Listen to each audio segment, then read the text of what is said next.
Hello everyone! From January 23rd to February 9th, PuSh Festival will bring incredible artists to Vancouver and to the state. Presented in collaboration with Latincouver and Inner Fish, the piece Habitat will feature the talented Bettina Szabo, an artist and choreographer whose work transcends the boundaries of dance, transporting us to worlds full of empathy and beauty. And she is here by my side. Bettina, how are you doing? Thank you so much for joining us.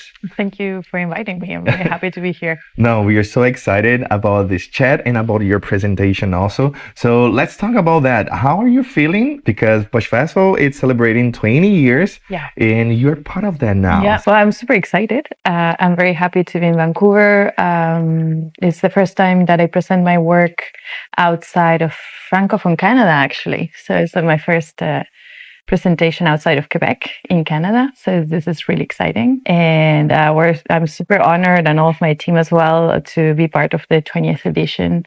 The programming looks amazing. There's lots of interesting shows. So we're just crazy excited. How did you become the artist that we just know now?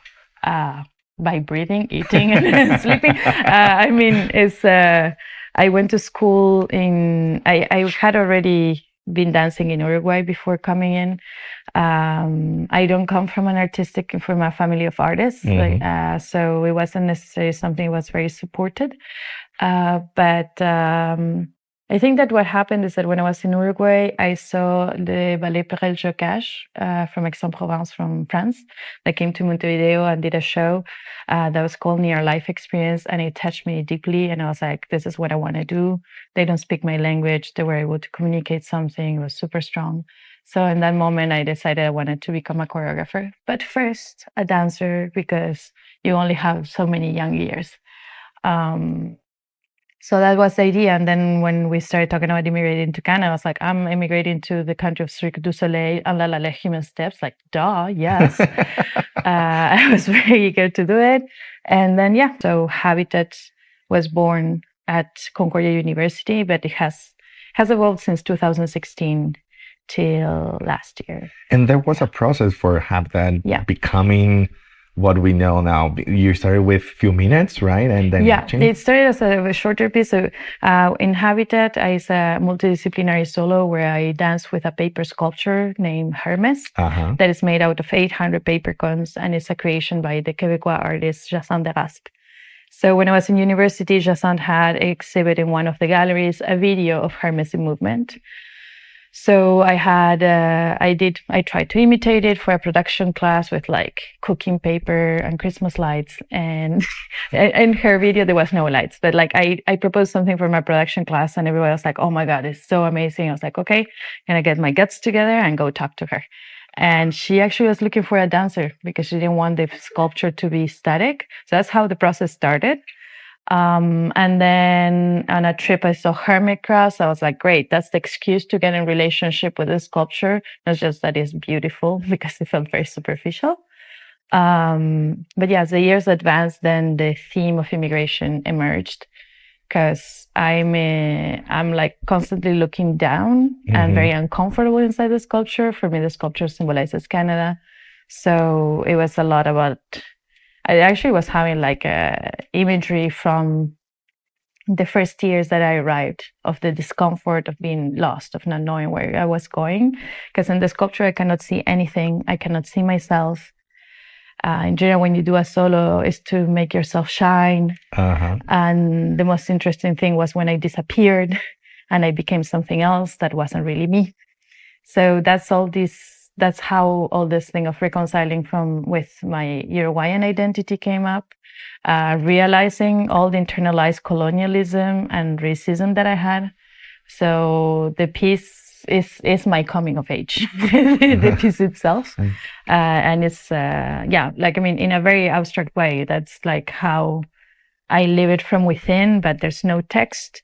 It's really, I like to say there's a magical, realistic take on my process of immigration to Canada.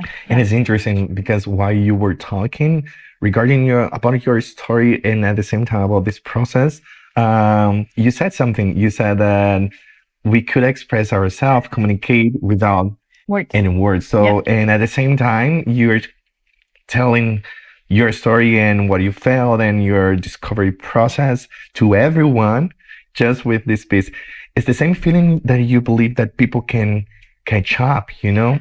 Well, so for me, the important thing, and this is from all of my work, despite Habitat, is that I like to communicate through emotion. And that's the thing, the piece is a journey through different emotions.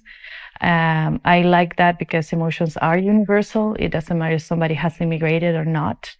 They can relate to an emotion. And I find that that generates a bridge or a potential of understanding and compassion. And that's why I do it this way. So that's also why I don't like to talk so much about like, oh, this moment means this and that, because I don't want to taint your reading. I want people to appropriate it, to think of what it can make them reflect on their lives. Yes. And then after the show, we have a discussion. Oh, that's interesting. Yeah. And then they can get to ask me whichever question. And a lot of the times, that's the thing, the emotions are universal. So then we can find a space of understanding. And the art has this power where people can recognize themselves in each part, so you don't have to tell. Yes, this is the magical part. No, yes. Of course. I mean, it's contemporary art and that's what it's meant to be, but not everybody's used to seeing contemporary art. And I totally understand when people are like, oh, I thought it meant this, is that right? And like, yes, it is. And I understand people having that need. Yes. It's natural, it's okay. And yeah, I'm it's not part of the like magic that. of your piece, probably. Hopefully, yes. There's something. There's an explanation. There's an explanation here that I would like to read because Habitat has been described as visual symphony of bioluminescence from the ocean depths. Yeah. What does it represent? Tell us about that. So the multidisciplinary part of the piece is not just a sculpture. I also do all the sound is live. I'm mic'd and it's being treated in real time with a Maximus P patch. And it's specialized also. So like the sound is surrounding. And on top of that, I have a costume that I have the lighting on it. So I actually do lighting cues from within the sculpture. So that's where, yes, definitely the bioluminescence is present. We also, like on that time that I did the costume the first time, it was the Larama lights that changed color and I didn't know.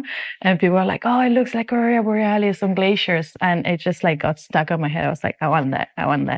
But yeah, I grew up next to the ocean all my life. Like I lived 2 blocks away from the beach up to the moment I moved to Canada. So it's important that it has to do with the ocean. That's great. Okay, guys, you understand now the vibe of this incredible presentation, but I want to know now, people already understand what they can expect, but what are you expecting here in Vancouver from the audience, from this experience? Well, I really hope you come. I expect you to be curious and be open-minded about the work, and I really hope you appropriate it, that like you really connect to your emotions and just leave the thing and not try to. Don't question yourself if you're understanding, because when we're doing that, we're stopping us from feeling the emotions. So, but if it happens, and it's not the end of the world. Oh, perfect. Well, PuSh Festival is celebrating 20 years. Bettina Szabo is part of that incredible journey that we're going to experience. Please invite everyone. Yeah, absolutely. So we're going to be on the 28th and 29th of January at 7 p.m. at the Scotiabank Dance Center. Please go fast to get your tickets. The shows are getting really fast sold out. If ever you don't make it, there's also going to be an online presentation that you can catch up. Don't miss out. Thank you so much for joining us. Thank you for the invitation. Thank you. And well, let's celebrate the 20 years of PuSh Festival. Visit www.pushfestival.ca for more information and tickets. And if you want discount, well, I have a promo code for you from Latincouver, Latin25. Thank you so much, PuSh Festival, for supporting the art. Thank you, Latincouver, and thank you, Inner Fish. See you there.